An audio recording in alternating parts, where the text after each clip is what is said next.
Hello दोस्तों, मैं नवीन। क्रूर तानाशाहों की क्रूरता। इतिहास में एक से एक क्रूर तानाशाह हुए हैं, जिसमें से आज हम एक ऐसे क्रूर तानाशाह के बारे में आप सबको बताएंगे, जिसका नाम है चंगेज खां, जिसे कहा जाता था खुदा का कहर। तो चलिए शुरू करते हैं। क्या कोई इंसान इतना खौफनाक हो सकता है कि उसकी आहट सुनकर पूरा का पूरा शहर खुदकुशी कर ले? इतिहास में एक ऐसा नाम जिसके घोड़े के टापों की गूंज जब सुनाई देती है तो नदियों का पानी लाल हो जाता है। उसने दुनिया की 11% आबादी को मिटा दिया और धरती के इतने बड़े हिस्से पर राज किया जितना आज तक कोई नहीं कर सका। ये है चंगेज खां।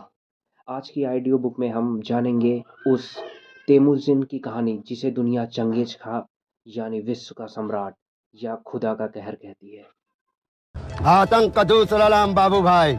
तो अध्याय 1 में हम बात करते हैं बचपन का नरक और चूहे खाकर जीवन। बात है 1162 के आसपास। मंगोलिया के ठंडे मैदानों में एक बच्चा पैदा हुआ, जिसके हाथ में खून का एक थक्का जमा था। कबीले के बुजुर्गों ने कहा, यह बच्चा बड़ा होकर महान योद्धा बनेगा। लेकिन किस्मत ने उसे पहले नरक दिखाया। जब वह महज 9 साल का था, उसके पिता को जहर देकर मार दिया गया। उसके अपने कबीले ने उसे और उसकी माँ को मरने के लिए छोड़ दिया। भूख का आलम यह था कि तेमुजिन को जिंदा रहने के लिए जंगली चूहे और कुत्ते खाने पड़े।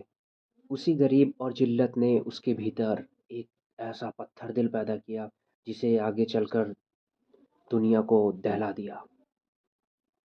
ऐसे ही नहीं कोई शासक इतना क्रूर होता है, उसमें समाज की परिस्थितियाँ, भौगोलिक वातावरण और बहुत सारी ऐसी परिस्थितियाँ हैं जो किसी भी व्यक्ति को क्रूर बनने के लिए मजबूर करती हैं। तो अध्याय 2 में हम जानेंगे तेमुजिन से चंगेज़ खां तक का सफ़र। मतलब वो छोटा सा बालक तेमुजिन कैसे चंगेज़ खां बनता है, उसके बारे में हम आगे जानते हैं। तेमुजिन ने धीरे धीरे बिखरे हुए कबीलों को अपनी कूटनीति और ताकत से जोड़ना शुरू किया। उसने गद्दारों को ऐसी मौत दी कि लोग थर थर कांपने लगे। उसने दुश्मनों को खौलते हुए पानी में जिंदा उबलवा दिया। सन 1206 तक उसने पूरे मंगोलिया को जीत लिया और उसे खिताब मिला चंगेज़ खां।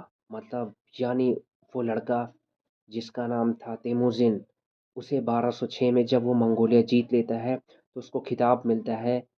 वो खिताब का नाम है चंगेज़ खां। अब उसकी नज़रें दुनिया की महान दीवारों और साम्राज्यों पर थी। उसने चीन की महान दीवार को पार किया और वो तबाही मचाने की चीन की राजधानी बीजिंग हफ्तों तक चलती रही। अब वो आगे बढ़ता है चीन की दीवार की तरफ। आगे हम तीसरे अध्याय में जानेंगे बुखारा और समरकंद का विनाश।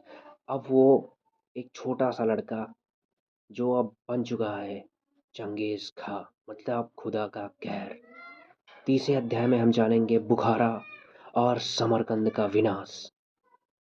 चंगेज़ खां की क्रूरता का सबसे बड़ा उदाहरण मिला जब उसने ख्वारिज़्म साम्राज्य, मतलब जिसे आधुनिक में ईरान और उज़्बेकिस्तान कहा जाता है, पर उसने हमला किया। जब बुखारा शहर के लोग उसके सामने झुके तो उसने कहा, मैं खुदा का कहर हूँ। अगर तुमने गुनाह ना किए होते तो खुदा ने मुझ जैसे आज़ाब को तुम्हारे पास ना भेजा होता। उसने बुखारा और समरकंद की गलियों को इंसानी खून से भर दिया। उसने आदेश दिया कि इंसानों की खोपड़ियों के पहाड़ बना दिए जाएं, ताकि आने वाली नस्लें मंगोलों का नाम सुनकर ही घुटने टेक दें। आगे जानते हैं इसमें मौत का वो रहस्यमयी राज। बात आती है सन 1227 में। चंगेज़ खां की मौत हुई, लेकिन उसकी मौत और उसकी कब्र आज भी इतिहास का सबसे बड़ा रहस्य है। उसकी वसीयत थी कि उसे किसी अनजान जगह दफनाया जाए। कहा जाता है उसे दफनाने गए 2000 सैनिकों को मार दिया गया ताकि कोई कब्र का रास्ता न बता सके। फिर उन सैनिकों को मारने वाले 800 घुड़सवार को भी मार दिया गया। यहाँ तक कि उसकी कब्र पर 1000 घोड़े दौड़ाए गए ताकि ज़मीन बराबर हो जाए। आज 800 साल बाद भी दुनिया का कोई वैज्ञानिक उसकी कब्र को ढूंढ नहीं पाया है। तो चलिए हम इस कहानी का अंत करते हैं। क्यों हिला डाला ना। चंगेज़ खां एक लुटेरा था। या एक महान विजेता? आप सबकी इस पर क्या राय है? आप लोग कमेंट ज़रूर करिएगा। यह बहस आज भी जारी है, लेकिन एक बात तो सच है, उसने दुनिया का नक्शा हमेशा-हमेशा के लिए बदल दिया। आपको यह कहानी पसंद आई तो कमेंट में मंगोल लिखें और हमें बताएँ कि अगली ऑडियो बुक आप किस योद्धा पर सुनना चाहते हैं और चैनल को सब्सक्राइब करना ना भूलें। धन्यवाद। धन्यवाद।